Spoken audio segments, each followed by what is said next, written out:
And the myth, the legend, Mr. Andy Salmon Pants Rossmeissl.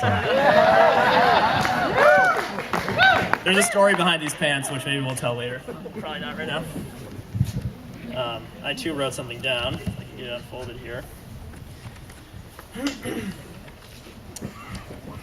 So I thought I'd come up here and say a few words because I have the dubious distinction of being the only one present for the Robbie Ruthie origin story. And I can say this with complete confidence because, back in 2008, Robbie and I were literally the only people of our age living within what must have been several hundred miles of Middlebury for what must have been dozens of years. So you can imagine how astonishing it was for Robbie to come across this remarkable girl at the farmer's market one Saturday morning. A girl who I think at the time he felt must clearly have been parachuted in by a government aid agency for young men bored out of their minds. She had a way of talking with people who came up to ask about the eggplants and radishes and garlics, and she had this liveliness to her, and obviously was quite a beauty. And in other words, it was everything Robbie had been looking for the past 100 years or so in Middlebury. So I've had the pleasure of running startups with Robbie now for nearly a decade and knowing Ruthie for most of those years.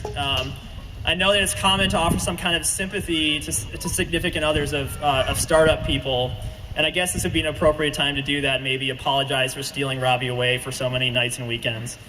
But with Robbie and Ruthie, it was never really like that. While Robbie was, building startups, Ruthie was rising the ranks at Slide, rejuvenating the place with not just, her natural joy, but also with very careful, deliberate planning and strategic moves and all these things that I'd hear about when we'd all have a chance to get together. Robbie and Ruthie's compatibility in this regard is really startling. They don't lean on each other as much as admire and learn from each other, and I think this is the true magic of them as a couple.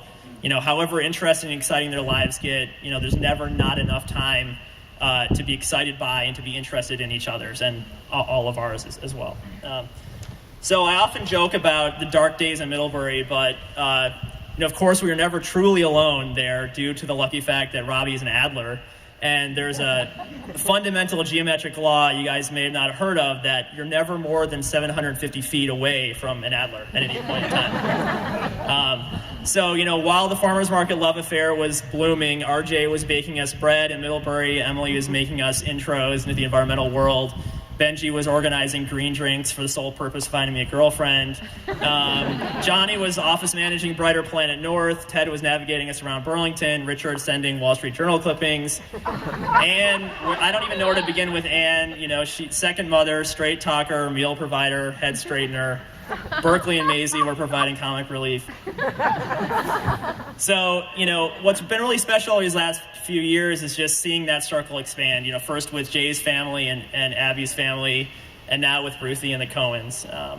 I know when Robbie's not feeling well, Ruthie's sister is his first phone call. Sorry, Abby, maybe it should be you.